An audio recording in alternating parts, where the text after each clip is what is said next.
Hello, welcome to Crescent Spoken English. இந்த வீடியோல future tenseல கடைசி 3 tenses அதை பார்க்க போறோம். போன வீடியோல future simple tense மட்டும்தான் பார்த்தோம். இப்போ இந்த வீடியோல future tenseல இந்த கடைசி 3 tenses என்னன்னு பார்ப்போம். Okay, so let's begin.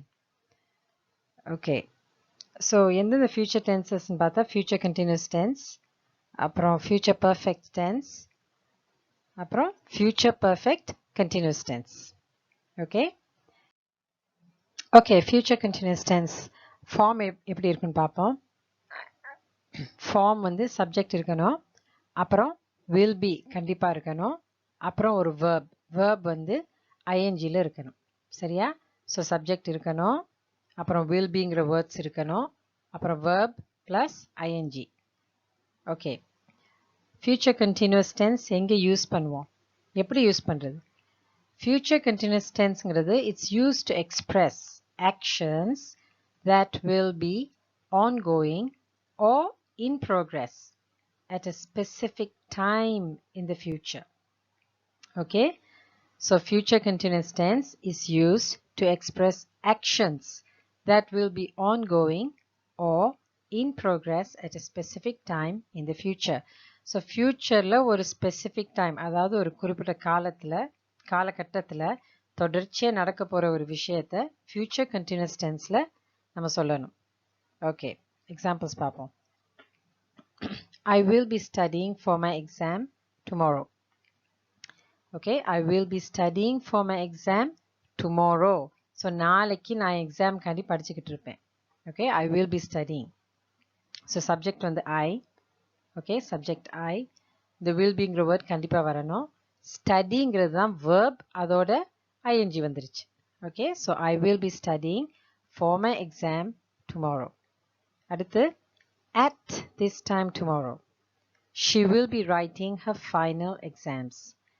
At this time tomorrow, she will be writing her final exams. Okay, so இதே நேரம் நாளைக்கு, at this time tomorrow, she will be writing. Sheங்கிறது subject. Okay, சொன்ன மாதிரி will be கண்டிப்பா வரணும்.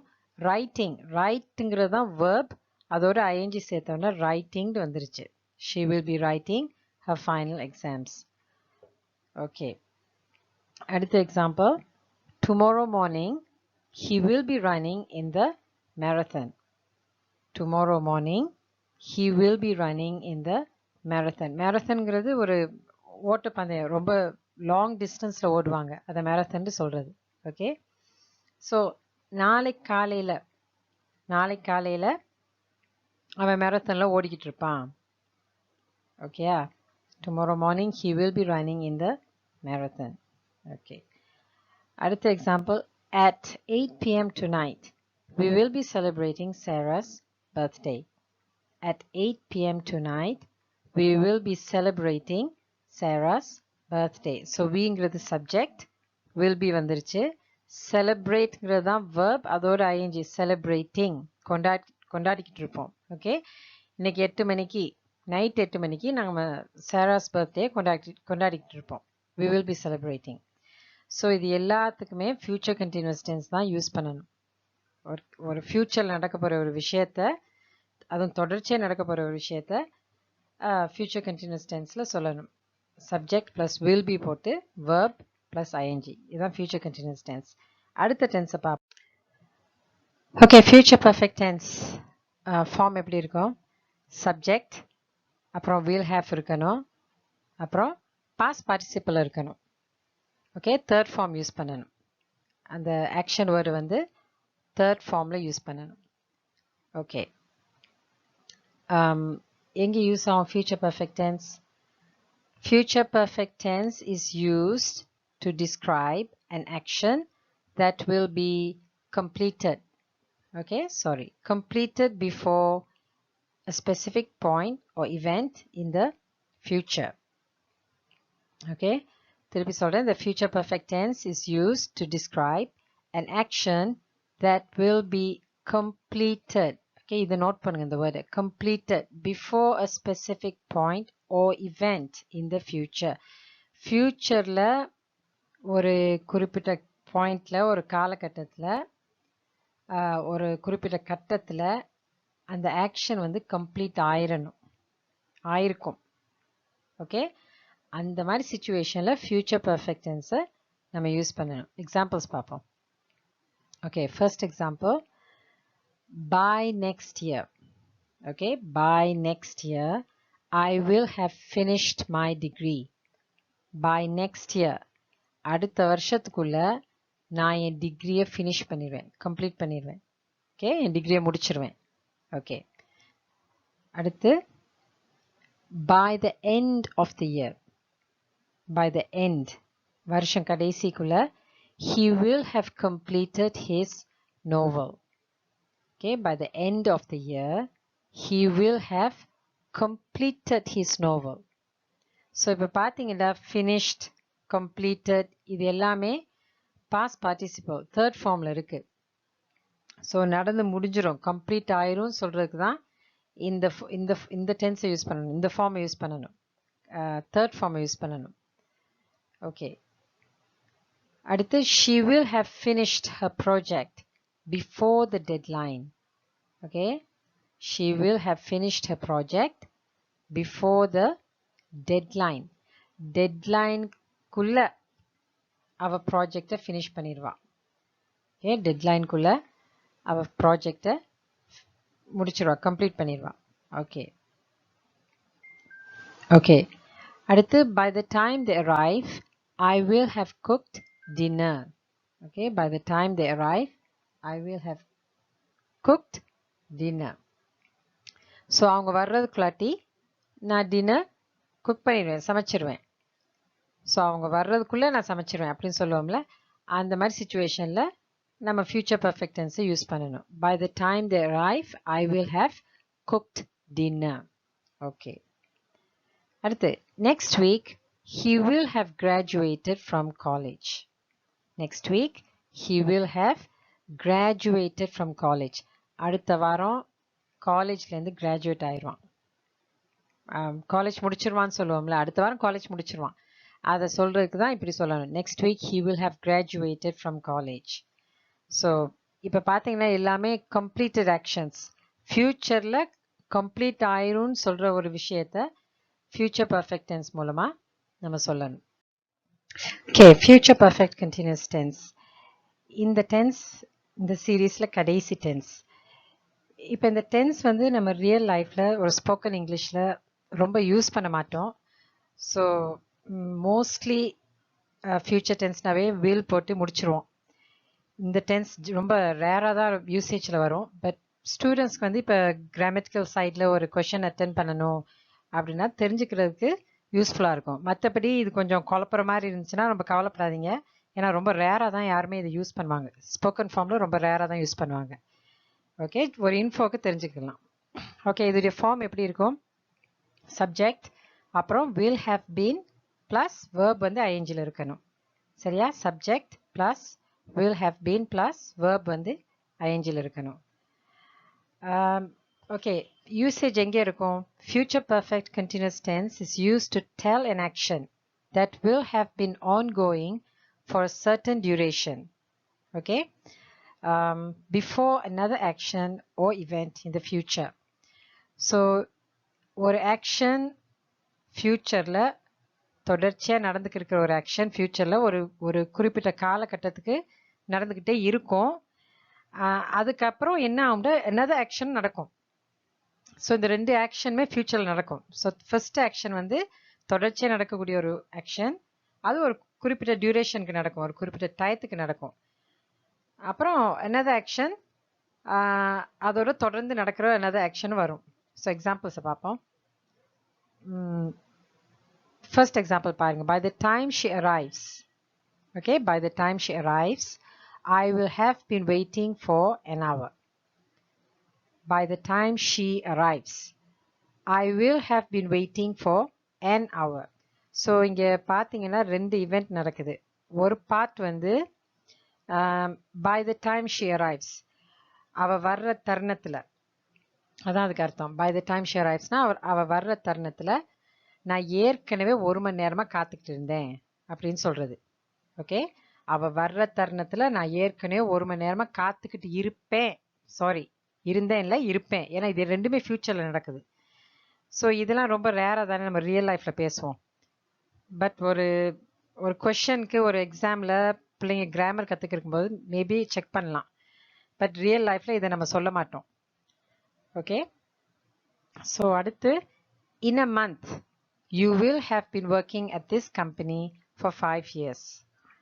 In a month you will have been working at this company for 5 years.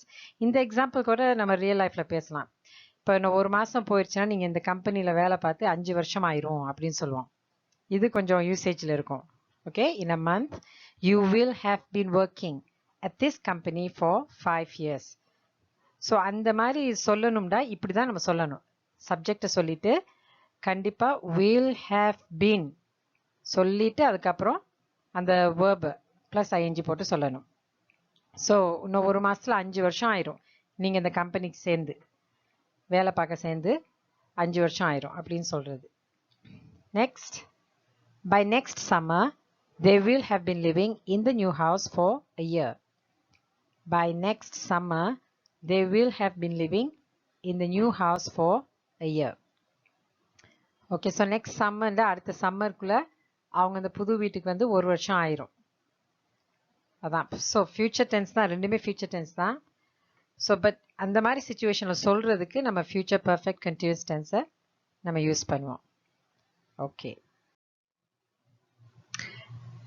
Okay, இப்போ வந்து ஒரு ரிவ்யூ பார்ப்போம். பார்த்த ஃபியூச்சர் டென்சஸ் எல்லாத்துலேயும் அந்த 4 ஃபியூச்சர் டென்சஸையும் இப்போ ஒரு ரிவ்யூ பார்த்துருவோம். ஃபர்ஸ்ட் எந்த டென்ஸை பார்த்தோம்? Future simple tense.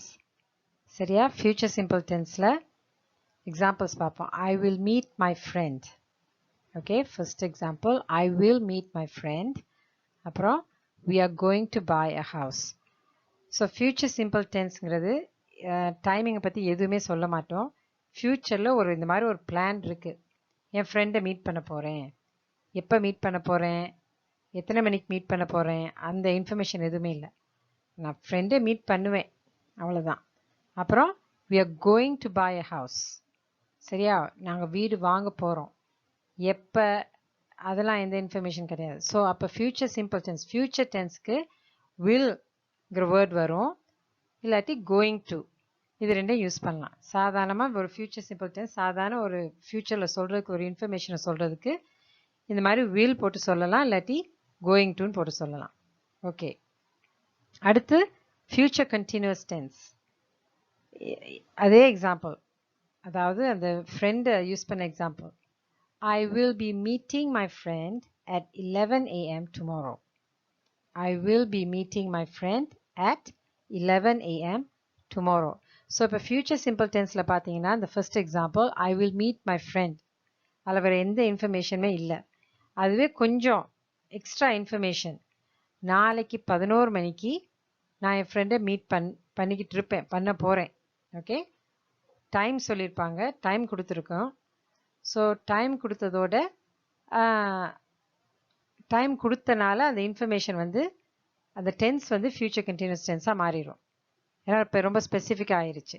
I will be meeting my friend at 11 a.m. Tomorrow. சரியாக 11 a.m.க்கு சரியாக 11 மணிக்கு நான் என் ஃப்ரெண்டை மீட் பண்ணுவேன். ஓகே, அடுத்து ஃபியூச்சர் பர்ஃபெக்ட் டென்ஸ். இது எப்படி இருக்கும்? By 11 a.m. Tomorrow I will have met my friend. So future perfect tense ஏற்கனவே சொன்ன மாதிரி அந்த நிகழ்ச்சி வந்து ஒரு குறிப்பிட்ட டயத்துக்குள்ளே நடந்து முடிஞ்சிருக்கிற வேண்டிய ஒரு விஷயமா இருக்கணும்.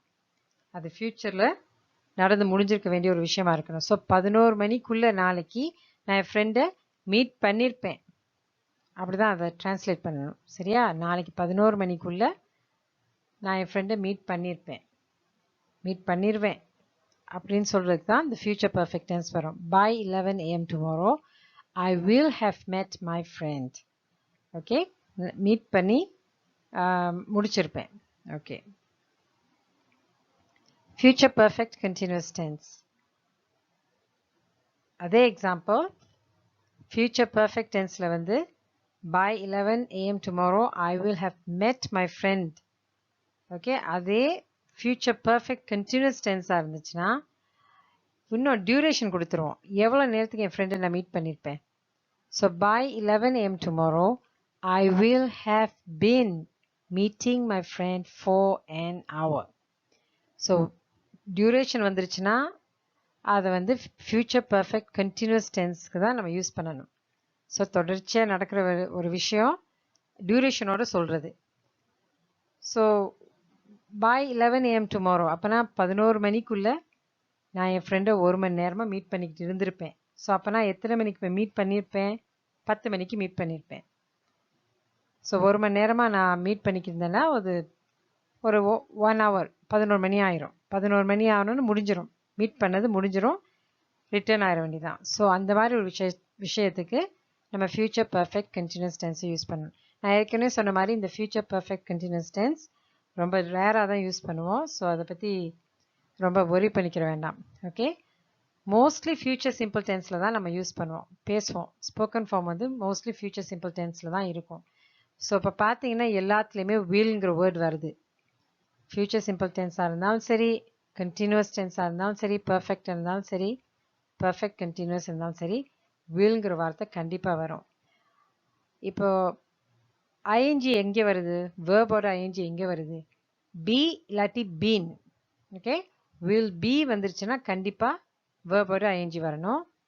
வில் ஹேவ் பீன் வந்தாலும் வேர்போட ஐஎன்ஜி வரணும்.